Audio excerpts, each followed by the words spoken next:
Bismillahirrahmanirrahim. Assalamualaikum warahmatullahi wabarakatuh. Alhamdulillahirabbil alamin. Wa bihi nasta'inu ala umuri dunya waddin. Wassalatu wassalamu ala nabiyyina wa habibina sayyidina maulana Muhammadin sallallahu alaihi wa ala alihi wa sallam. Qala Allah Ta'ala, a'udzu billahi minasyaitonir rajim. Ya ayyuhalladzina amanu ittaqullaha haqqa tuqatih wa la tamutunna illa wa antum muslimun. Wa qala Rasulullah sallallahu alaihi wa ala alihi wa sallam, ittaqillaha haitsu ma kunta watbi'is sayyi'atal hasanata tamhuha wa khaliqin nasa bi khuluqin hasanin. Amma ba'du. Jamaah salat subuh yang dimuliakan Allah Subhanahu wa taala di Masjid An-Nur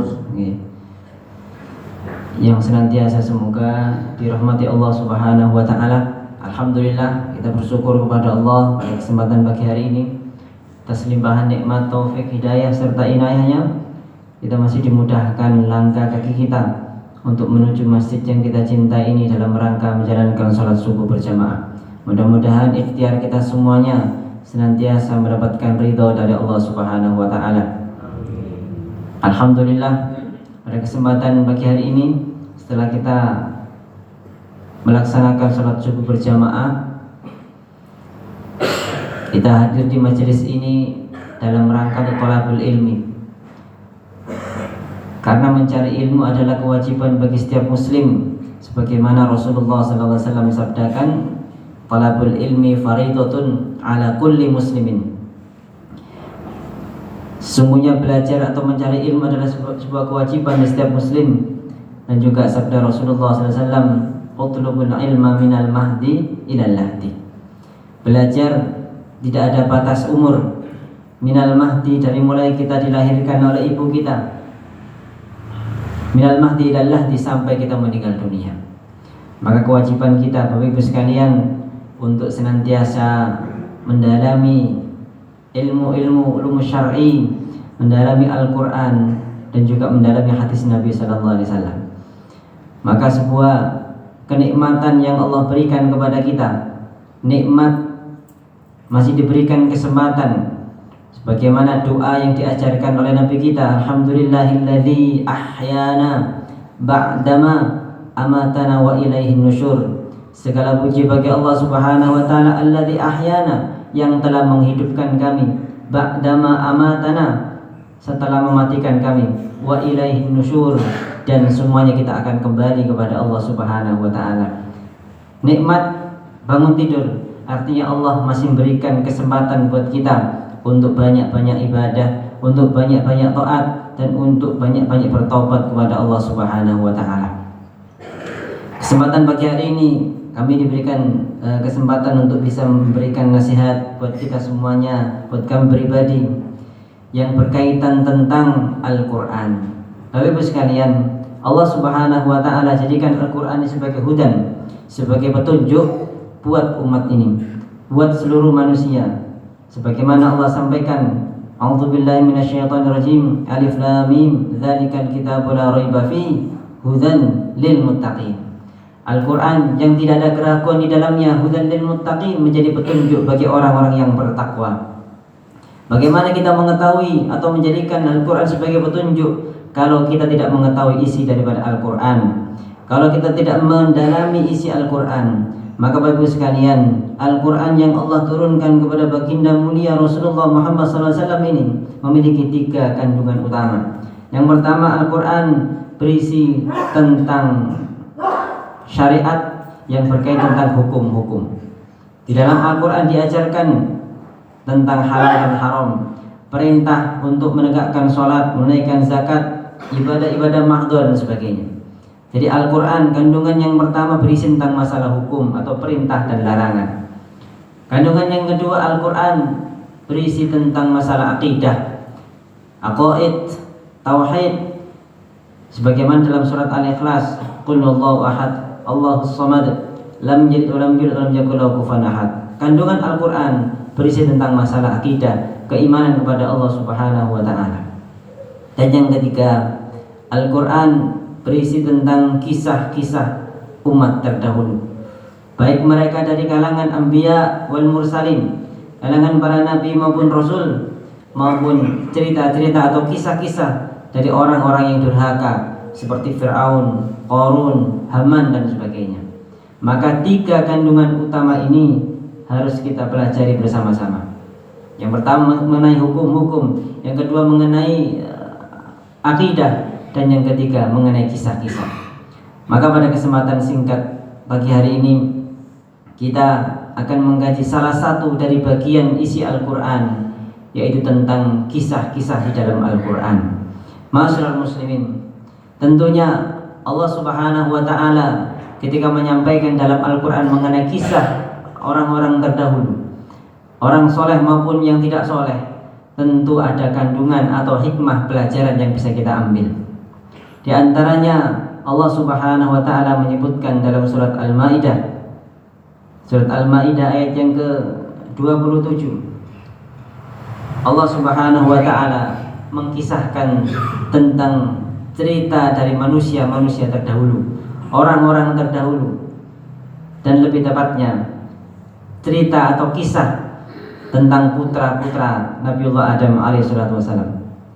Maka pada ayat ini Allah Subhanahu wa ta'ala sampaikan, A'udzubillahi minasyaitonirrajim, Bismillahirrahmanirrahim, Watslu alaihim naba'a bani Adam bil haqq, idh qarraba qurbanan fatuqabbala min ahadihima wa lam yataqabbal min al-akhar qala la aqtulannak qala innama yataqabbalullahu minal muttaqin.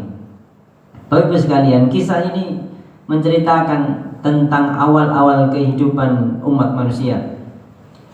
Tentunya ketika kisahnya disampaikan, Allah Subhanahu wa ta'ala ingin memberikan pelajaran kepada kita betapa pentingnya sejarah itu, betapa pentingnya kisah-kisah umat terdahulu. Sebagaimana banyak disebutkan oleh para ulama kita, yang namanya sejarah itu pasti berulang. Pasti berulang, artinya kisahnya mungkin sama, yang berbeda adalah tokoh-tokohnya. Mungkin dulu di zamannya Sayyidina Musa alaihissalam ada sosok profil Musa alaihissalam. Di sana ada Fir'aun, di sana ada Qarun, di sana ada Haman dan sebagainya. Apakah sejarah ini berulang? Tentu berulang. Maka di zaman hari ini juga ada sosok Musa, ada Fir'aun juga, dan juga ada yang memerankan sebagai Haman maupun Qarun. Bahkan Rasulullah SAW bersabda di zaman itu, Rasulullah bersabda, sesungguhnya Abu Jahal ini adalah Fir'aun fi hadzal zaman. Abu Jahal itu adalah Fir'aun di zamanku, kata Rasulullah SAW. Artinya sejarah itu berulang. Sejarah itu berulang, hanya berbeda tokohnya saja. Ma'asyiral muslimin, sebagaimana juga dalam kisah ini Allah Subhanahu wa ta'ala sampaikan, Allah mengawali ayat ini tentang kisah putra-putra Nabiullah Adam alaihissalam dengan kalimat watslu alaihim naba'a bani Adam bil haqq. Watlu, bacakan, alaihim, kepada mereka. Konteksnya ayat ini memang berkaitan tentang orang-orang Yahudi, karena ayat-ayat sebelumnya bercerita tentang orang-orang Yahudi. Maka Allah Ta'ala memberikan perintah kepada nabinya, Nabiullah mulia sallallahu alaihi wasallam, watlu alaihim, wahai Muhammad, bacakan kepada orang-orang Yahudi itu. Tentunya tidak hanya orang Yahudi sasarannya, tapi kepada kita semuanya, kepada umat manusia. Watslu tilawatan, ya. Jadi ini yang membedakan antara Iqra, ya. Dalam Al-Quran ada namanya qara'a dan juga tala yatlu, ya. Bedanya apa? Kalau Iqra itu mungkin sekedar membaca, tapi tala tilawatan lebih daripada sekedar membaca, mentadaburi, merenungkan, dan juga bagaimana itu menjadi kewajiban kita untuk mengamalkannya. Maka maksudnya apa? Watlu alaihim, bacakan, renungkan, tadaburi alaihim, atas mereka, tentang apa? Naba'a bani Adam bil haqq, tentang berita dari anak-anak Nabiullah Adam alaihissalam. Naba menggunakan kata-kata naba, bukan sekedar khobar. Maka dalam juz 30 itu, Bapak sekalian, ada namanya surat An-Naba. Ya, surat An-Naba itu maknanya berita besar. Jadi bukan sekedar berita, tapi berita besar. Maka konteksnya apa? Wahai Muhammad, bacakan kepada mereka kabar berita besar dari kisah perjalanan anak-anak Nabiullah Adam alaihissalam. Untuk apa? Tentu di balik itu ada hikmah, ada pelajaran. Karena Al-Quran bukanlah asatirul awalin, bukan dongeng orang-orang terdahulu yang tidak ada hikmahnya, tidak. Tapi Al-Quran atau kisah dalam Al-Quran semuanya mengandung pelajaran. Bapak-Ibu sekalian, tentang kisah apa dari putra-putra Nabiullah Adam alaihissalam? Diriwayatkan Nabiullah Adam alaihissalam bersama istrinya Hawa, beliau memiliki keturunan yang cukup banyak. Ada yang mengatakan 40 ya. Jadi Nabiullah Adam alaihissalam dan putrinya dan istrinya ini memiliki keturunan 40 orang ya. Tentunya banyak sekali. Dan ketika Allah Ta'ala perintahkan ya, untuk menikahkan pasangan dari putra putri Nabiullah Adam alaihissalam ini, sebagaimana syariat dalam hal ini kan tidak boleh menikahkan saudara kandung ya. Tetapi disebutkan setiap keturunan Nabiullah Adam alaihissalam lahir itu dalam keadaan kembar ya. Lahir dalam keadaan kembar. Dan banyak, akhirnya 40 orang, enggak mungkin. Dan Nabiullah Adam waktu itu enggak ikut KB ya, enggak ikut KB ya, enggak jadi-jadi kita. Jumlah cuma 2 ya. 40 orang banyak menikahkan. Caranya bagaimana? Saling berpasangan silang gitu ya. Jadi misalnya lahir kembar putra putri, kemudian lahir lagi putra putri, ada yang kembar 2, ada yang kembar 3, ada yang kembar 4 dan seterusnya ya. Caranya bagaimana? Maka pasangan ini, pasangan A dan B harus menikah dengan pasangan C dan D gitu ya. Jadi A menikah dengan C, kemudian B menikah dengan D ya. Jadi dipasangkan, dinikahkan secara silang. Maka di zaman itu diriwayatkan, walaupun riwayatnya Israiliyat, ada 4 putra dan putri Nabiullah Adam alaihissalam yang bernama Qabil, Habil, Iqlimah dan Labuda. Qabil ini punya pasangan kembar perempuan yang bernama Iqlimah, sementara Habil punya pasangan kembar dari perempuan yang bernama Labuda. Maka perintahnya apa? Qabil harus menikah dengan Labuda, pasangan kembar dari Habil, sementara Habil harus menikah dengan pasangan kembar dari Qabil. Bisa dibayangkan Bu ya? Bayang-bayangan sendiri gitu. Insyaallah ya. Itu syariatnya begitu. Tetapi apa? Qabil tidak mau menikah dengan pasangan kembarnya Habil dengan alasan satu. Pasangan kembar saya ini lebih cantik daripada pasangan kembarmu. Nah, ini laki-laki dari dulu begitu Bu ya. Mandang fisik katanya.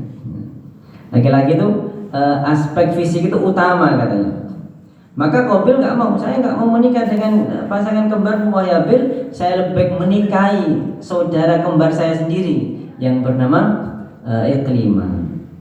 Maka dikisahkan terjadilah sedikit konflik, perbedaan pendapat sampai diajukan kepada ayahandanya yaitu Nabiullah Adam alaihissalam. Maka Nabiullah Adam alaihissalam merintahkan 2 putranya ini untuk berkurban ya. Qabil seorang peternak, Habil seorang petani.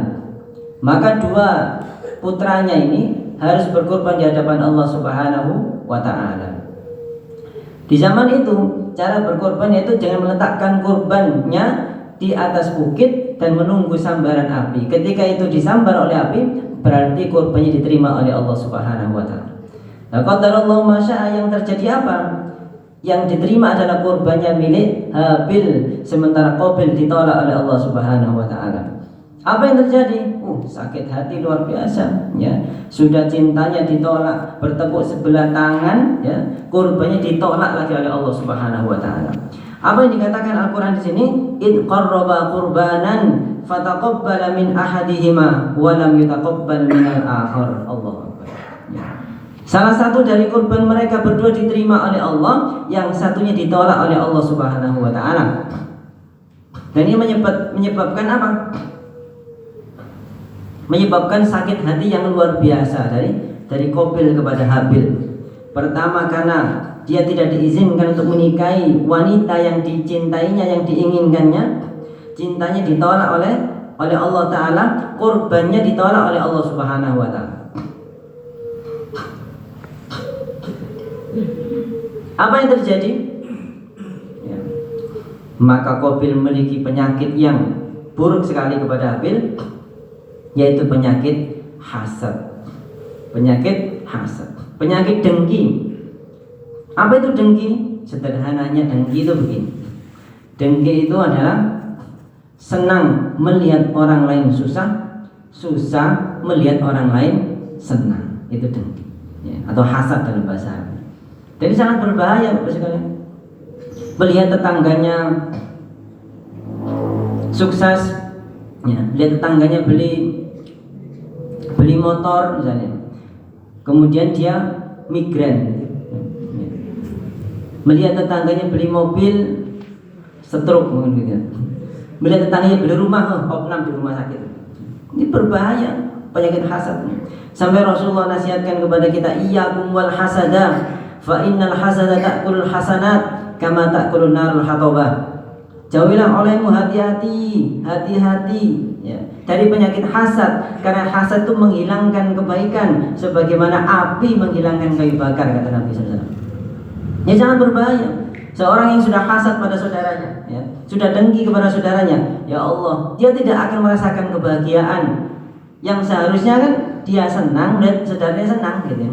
Dia susah melihat saudaranya susah. Ini kebalik. Kalau ada saudaranya susah, dia senang. Kalau ada saudaranya senang, dia susah. Ini namanya dengki. Ini yang terjadi Qabil kepada Habil. Maka dia tidak terima ketika cintanya ditolak tadi. Ketika kurbannya ditolak oleh Allah Subhanahu wa taala. Sementara yang terima kurbannya Habil. Ya. Maka dikatakan di sini, in qarraba qurbanan fatuqbila min ahadihima wa lam yutaqabbal minal akhar. Qala la aqtulannak.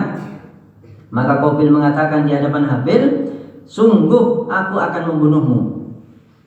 Jadi urusan hasad, urusan dengki, itu urusannya nyawa, Pak. Sekarang berapa banyak kalau kita lihat di berita-berita ya, keluarga saling bunuh mungkin ya, saudara kandung saling bunuh gara-gara urusan harta, gara-gara urusan hasad tadi. Karena masalah hasad, iri, berbeda warisan yang didapatkan, saling bunuh. Kira-kira ada apa tidak? Ada apa tidak? Dan ini luar biasa ya. Dan itu sudah terjadi sejak zaman dulu itu, zamannya Nabi Allah Adam alaihissalam. Qala la aqtulannak, sungguh aku akan membunuhmu, kata Qabil. Ya Allah, ini luar biasa ya. Apa yang dilakukan oleh Habil ketika mendapatkan ancaman dari saudara kandungnya itu? Qala innama yataqabbalullahu minal muttaqin. Qala, maka berkata Habil, innama yataqabbalullahu, sesungguhnya Allah Subhanahu wa taala menerima kurbannya minal muttaqin, dari orang-orang yang bertakwa. Nasihat. Habil ingin menasihati, ojo ngono lah, biasa-biasa wae. Jangan ya. Jangan sampai ancam-ancam membunuh diriku, ndak usah ya. Mungkin kan ya, mungkin kamu kurang bertakwa gitu saja. Karena ya Allah hanya menerima kurbannya orang-orang yang bertakwa. Cobalah introspeksi diri, muhasabah dulu, jangan emosi kan gitu loh. Jangan termakan godaan setan gitu. Kan ini berbahaya ya. Kalau orang sudah marah itu memang akalnya hilang, Bapak sekalian ya. Akalnya hilang, yang dipikirkan gimana dia bisa menang, kan itu orang-orang yang sedang emosi kan gitu ya. Qala innama yataqabbalullahu minal muttaqin. Ternyata nasihatnya enggak berhasil. Nasihatnya dilanjutkan lagi, la imma satta ilayya yadaka litaqtulani ma ana bibasiti yadiya ilayka liaqtulak. Wahai Qabil, andai kata tanganmu kau gerakkan untuk membunuhku, kata Habil, ma ana bibasiti yadiya ilayka liaqtulak, aku enggak akan balas. Oh saudara kok, sudahlah. Andai kata kamu mau mukul saya, mau membunuh saya, sudah, saya enggak akan balas. Saya tidak akan merespon. Kita kan saudara gitu kan. Ini nasihat ya. Nasihat saudara kepada saudaranya. Inni akhafullah rabbal alamin. Ditambah lagi nasihatnya. Sesungguhnya aku takut kepada Allah, Rabb semesta alam. Ya. Jadi ketika nasihat Qabil enggak digubris, enggak didengarkan, ditambah lagi nasihatnya, diingatkan tentang Allah Subhanahu wa taala. Takutlah kepada Allah. Siapa Allah? Rabb semesta alam. Rabb ya, Rabbi tarbiyah. Rabb itu adalah artinya pembina, penguasa yang mengatur, itu kata Rabb ya. Alam semesta ini adalah milik Allah Subhanahu wa taala. Takutlah kepada Allah, termasuk kita, termasuk kamu, itu milik Allah taala. Itu makna Rabb ya. Makanya dalam bahasa Jawa, kalau orang nikah, laki-laki nikah itu namanya rabi ya. Rabi itu artinya yang membina, yang mengatur gitu ya. Rabbi, yang mentarbiyah itu laki-laki. Kalau perempuan namanya dirabi gitu ya. Ini ada siapa? Sekilas saja ya. Jadi takutlah wahai Qabil tentang Allah Subhanahu wa ta'ala, Rabb semesta alam. Ternyata enggak digubris juga sama Qabil. Ditambah lagi nasihatnya, inni uridu an tabu'a bi ithmi wa ithmika fatakuna min ashabin nar wa dzalika jazaa'udz zalimin. Diancam lagi, apa namanya, nasihatnya mulai sedikit mengancam ya. Fatakuna min ashabina, jangan begitu, sabar, jangan emosi. Jangan sampai membunuhku, karena ketika kamu membunuhku, itu salah satu perbuatan dari orang-orang yang akan masuk ke dalam neraka. Wa dzalika jazaa'udz zalimin, dan yang seperti itu wahai Qabil, itu adalah balasan bagi orang-orang yang zalim. Saya tidak mau kamu termasuk orang yang zalim itu dengan membunuhku, jangan. Nasihat ya. Maka pentingnya nasihat saudara itu ya, untuk bukti ya, sebagai bukti kasih sayang kepada saudara, yaitu dengan nasihat ya. Maka dalam hadis Nabi, beliau menyampaikan unsur akhaka dzaliman aw madluman kan gitu. Tolonglah saudaramu itu yang zalim dan yang terdolimi. Memang nolong yang zalim, yang terdolimi mungkin wajar. Terus bagaimana nolong orang yang zalim itu? Salah satunya dengan nasihat agar dia menghentikan kezalimannya. Itu namanya menolong orang yang zalim. Ya Allah. Kemudian ternyata nggak mempan juga nasihatnya. Fatawwa'at lahu nafsuhu qatla akhihi faqatalahu fa asbaha minal khasirin. Fatawwa'at lahu nafsuhu qatla akhihi. Ketika Habil tadi menasihati Qabil agar menghentikan keinginannya untuk membunuh dirinya, itu sedang menasihati. Apa yang terjadi? Faqatalahu. Di situ dalam bahasa Arab itu ada namanya kata sambung ya. Fa, menggunakan kata fa. Fa ini berbeda dengan wa, berbeda dengan thumma. Misalnya ada dua orang namanya Pak Ali dan Pak Ahmad. Pak Ali wa Pak Ahmad masuk ke dalam masjid ya. Itu maknanya Pak Ali dan Pak Ahmad masuknya bareng. Wa itu menunjukkan bersamaan ya. Pak Ali dan Pak Ahmad masuknya bareng, wa Pak Ali gitu. Tapi kalau pakai summa, ini ada jedanya agak panjang ya. Misalnya Pak Ali summa Pak Ahmad. Pak Ali dulu yang masuk, nanti ada jeda agak berapa jam gitu ya. Kemudian baru Pak Ahmad. Itu kata summa. Saufa itu agak panjang lagi. Mungkin masuknya Pak Ali pagi, Pak Ahmad sore, mungkin agak panjang. Tapi kalau fa ini tidak berbarengan, tapi langsung jedanya ya hampir nggak ada, langsung gitu ya. Pak Ali, fa Pak Ahmad. Pak Ali langsung disusul oleh Pak Ahmad masuk ke dalam masjid. Maka kalimat ini faqatalahu itu menunjukkan langsung terjadinya pembunuhan. Kapan itu terjadi? Ketika Habil sedang menasihati Qabil. Takutlah kepada Allah, gini terus gitu. Kalau dalam bahasa Jawa Timur, saya orang Jawa Timur bukan ngomongin ya. Itu langsung Pak ya. Ketika Habil sedang ngomong itu langsung dibunuh sama Qabil. Itu namanya faqatalahu. Wis gak kencang. Mulai pokoknya, mulai. Gemes ada ngomong. Kamu yang misalnya kayak ngomong ada ini. Langsung itu benar. Faqatalahu. Maka dikatakan fatawwa'at lahu nafsuhu qatla akhihi faqatalahu. Ketika Habil sedang menasihati Qabil itu langsung dibunuh. Ngeri itu, Masya Allah. Jadi kalau kita bayangkan peristiwa itu, Ini saudaranya bukan sedang berhenti ngomong, tidak, tapi sedang ngomong, langsung dibunuh sama Qabil. Ya. Fa asbaha minal khosirin. Maka kemudian Qabil menjadi orang-orang yang merugi. Yang merugi dia melakukan pembunuhan pertama kali di muka bumi. Ya. Dia telah membunuh saudara kandungnya sendiri. Maka dikatakan fa asbaha minal khosirin. Dia menyesal setelah itu. Ini setan begitu ya. Jadi setelah menggoda manusia dan sukses, ditinggal itu manusianya. Akhirnya manusia menyesal dengan itu. Termasuk yang terjadi pada Qabil ini. Ya. Fab'atsallahu ghuraban yabhathu fil ardi liyuriyahu kaifa yuwari sawata akhi. Pada ayat selanjutnya, ayat yang ke 31 ya. Allah Subhanahu wa taala mengutus ghurab. Ghurab itu gagak. Loh, kenapa diutus ghurab kepada mereka, kepada Qabil ini? Karena itu adalah pembunuhan pertama kali ya. Maka bisa dikatakan kematian manusia pertama kali ya. Maka Qabil bingung, Mbak, Bu ya. Ini kalau sudah mati mau dikapakan ini ya, mau di apa ya, bingung. Akhirnya jenazahnya Habil dibawa ke sana, bawa gunung sana, bingung mau bawa pulang ya, nanti ketahuan Nabiullah Adam, dimarahin, bingung ya. Kalau sudah mati mau diapakan ini jenazah ini, orang mati ini? Maka Allah SWT mengutus faba'atsallahu ghurab, mengutus ghurab itu. Ghurab itu dalam bahasa Arabnya artinya gharib, asing, yang aneh, yang jarang. Kalau diterjemahkan dalam bahasa Arab, gagak. Nah, karena gagak itu jarang munculnya kan ya. Dan gagak ini warnanya hitam ya. Warnanya hitam. Maka dari dulu ya, kalau ada kalau kita sekarang mengatakan ada gagak, terus apa pikiran kita? Mesti mati ya.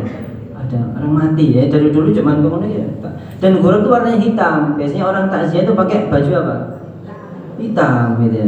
Berarti ini niru gagak. Ya enggak apa-apa, tidak apa-apa ya. Itu tradisi yang tidak melanggar syariat, tidak apa-apa ya. Karena memang sudah dari dulu ya. Fa ba'atsallahu ghurab yabhathu fil ardi liyuriyahu kaifa yuwari sawta akhi. Maka ghurab ini, dua ekor burung gagak ini bertarung. Salah satunya mati dan salah satunya yang mati kemudian dikubur oleh burung gagak yang satunya.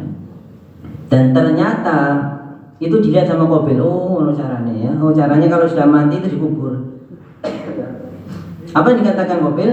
Qala ya wailata a'ajastu an akuna mithla hadzal ghurab fa uwariya sawata akhi. Ya wailata, ini apa ungkapan penyesalan dalam bahasa Arab ya. Ya wailata, ini kok saya itu bodoh sekali. Kenapa enggak belajar sama burung itu gitu ya.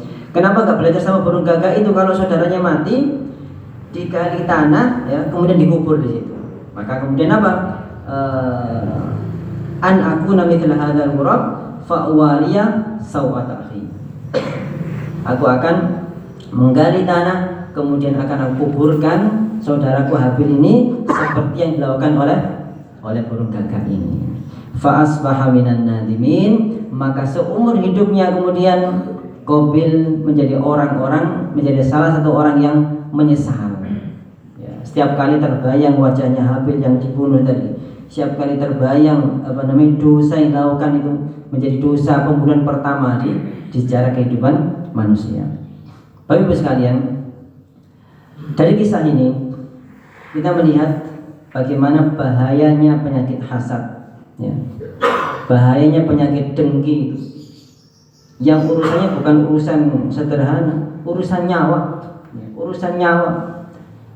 Banyak orang karena urusan dengki, karena dia punya penyakit hasad atau dengki kepada saudaranya sendiri, saudara kandung sendiri, bisa terjadi pembunuhan. Dan ini bahaya sekali ya. Dan kalau kita lihat sejarah perjalanan Qabil dan Habil ini, masalah pertama atau ujian dari Qabil adalah gara-gara seorang perempuan ya. Nah, kalau dikatakan ya, apa ujian terbesar bagi laki-laki? Apa Pak? Ujian terbesar bagi laki-laki? Perempuan. Kalau ujian terbesar bagi perempuan apa Bu? Halo? Harta. Laki-laki harta. jenengan nggak ujian terbesar Pak, jenengan nggak masuk ujiannya. Bapak-bapak tidak termasuk ujian terbesar bagi ibu-ibu. Ya. Tapi ibu-ibu itu ujian terbesar bagi laki-laki. Sampai ada guyonan itu ya. Ada seorang itu masang wallpapernya itu dengan foto istrinya. Wah, itu kalau orang nggak ngerti, wah ini romantis sekali nih wallpaper itu ya, HP itu ada fotonya, foto istrinya. Orang nggak ngerti, wah ini romantis sekali keluarga ini. Yo, nggak begitu, maksud saya gitu. Loh, kenapa? Lain kau pasang foto istrimu di HP itu, bukan begitu, ya. Karena ketika saya ada masalah di kantor ya, ada masalah di pekerjaan, hanya dengan melihat foto istri saya itu masalah yang lain jadi kecil gitu kan. Karena masalah terbesar ya ini gitu. Masalah terbesar ya istri saya di rumah ini gitu. Ini guyonan ya, guyonan gitu.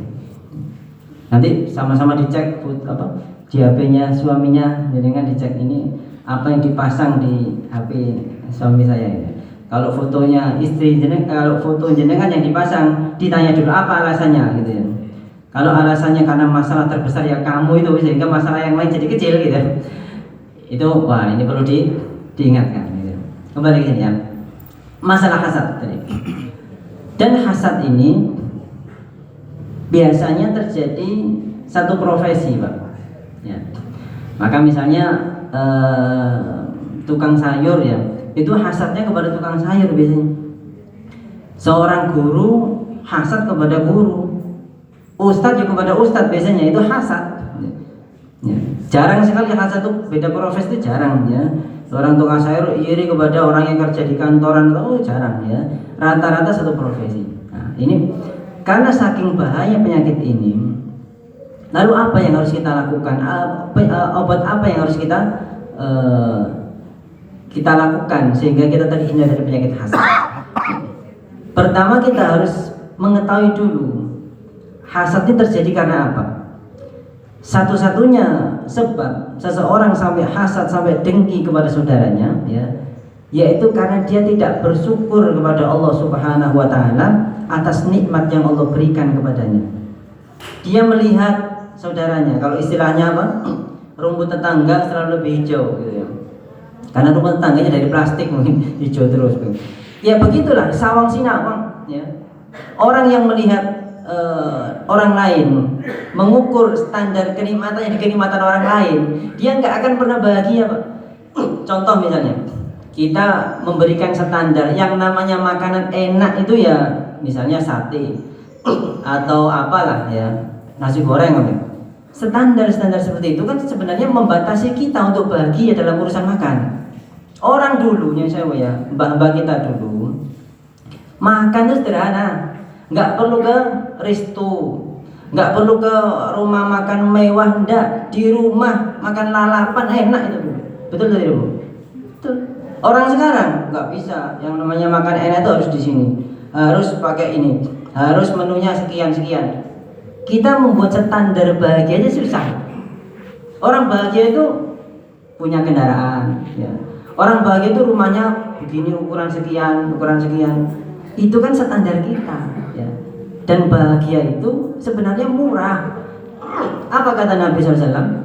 Barang siapa yang bangun tidur, kemudian dia bisa minum air segar, kemudian dia bisa bernafas, itu dunia milik dia. Itu perkataan Nabi, bukan perkataan saya. Ya. Artinya apa? Bahagia itu sederhana. Tetapi ketika kita berusaha membanding-bandingkan nikmat yang Allah berikan dengan nikmat orang lain, ini kan berdasarkan hadis Nabi SAW kan? Undur man huwa asfala minkum kan itu. Dalam urusan dunia kita diperintahkan oleh Nabi untuk melihat yang lebih bawah daripada kita, ya. Maka yang punya mobil bersyukur, alhamdulillah saya punya mobil sebelah punya motor kan gitu. Yang punya motor juga bersyukur, saya punya motor sebelah hanya punya ondal kemana-mana. Yang punya ondal juga bersyukur, alhamdulillah saya punya ondal, yang sebelah saya, tetangga saya nggak punya apa-apa, kemana-mana jalan gitu. Begitu seterusnya. Kita bersyukur ya. Dan jangan sampai kita membuat standar bahagia itu mahal untuk diri kita. Sederhana sebenarnya. Pakaian harus begini, ya udah kita biasa pakaian biasa ya. Nah, kalau istilahnya apa? Kalau orang dahulu itu penghidupannya sederhana, kehidupannya bahagia. Kalau orang sekarang penghidupannya cukup mewah ya, tapi kehidupannya nggak bahagia. Ya. Penghidupan sama kehidupan itu beda. Ya. Penghidupan itu adalah penghasilan, rumahnya, fasilitas yang dia miliki. Ya. Tapi bahagia mereka, mungkin rumahnya hanya beralaskan tanah. Ya. Anaknya banyak, mungkin orang dulu anaknya banyak-banyak. Ya. Saya itu 6 bersaudara, ya. Laki-laki semua. Orang dulu anaknya banyak-banyak. Tapi alhamdulillah hidup semua, jadi orang semuanya kan. Ya, itu. Kenapa? Karena meletakkan kebahagiaan sederhana saja. Orang sekarang apa? Dibatasi, rumahnya juga besar-besar ya. Tapi suami istri pada kerja semuanya, coba. Berangkat matahari belum terbit, pulang matahari sudah terbenam. Yang ngurusi anaknya, pembantunya di rumah. Terus tiba-tiba mati. Terus apa bahagianya? Kan itu. Kenapa? Karena kita berusaha untuk menstandarkan kebahagiaan dengan orang lain. Bukan dengan petunjuk dari Rasulullah SAW tadi. Bukan berarti tidak boleh kita punya barang-barang itu. Boleh, silakan. Tapi jangan sampai mengorbankan kebahagiaan yang sesungguhnya. Kebahagiaan untuk bisa taat kepada Allah SWT. Kemudian hasad tadi saya sampaikan berbahaya. Ya. Yang pertama, kita harus menyadari hasad itu adalah bukti bahwasanya kita tidak bersyukur atas nikmat Allah SWT. Yang kedua, caranya kita banyak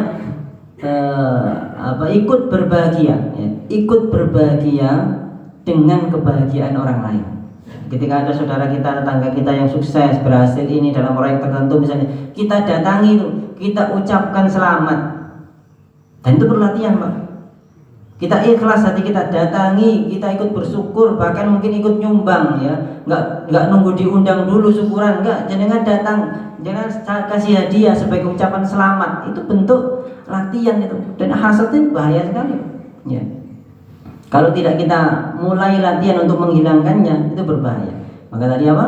Pertama, menyadari tentang jeleknya penyakit hasad ya. Bukti kalau kita tidak bersyukur atas nikmat Allah. Yang kedua, kita harus latihan untuk ikut senang dengan kesenangan orang lain.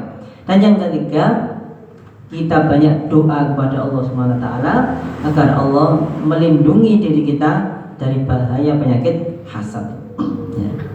Itu 3 hal yang menjadi obat ya. Mudah-mudahan kita dijauhkan dari Allah, jauhkan dari penyakit hasad pada Allah Subhanahu wa taala, dan kita semuanya dikumpulkan di akhirat nanti pada keadaan yang terbaik, di mana Allah ridho kepada kita ridho kepada Allah Subhanahu wa taala, karena tidak akan menghadap Allah dalam kebaikan illa man atallah biqalbin salim, kecuali dengan hati yang salim, hati yang bersih, hati yang selamat dari penyakit-penyakit hati yang berbahaya tadi.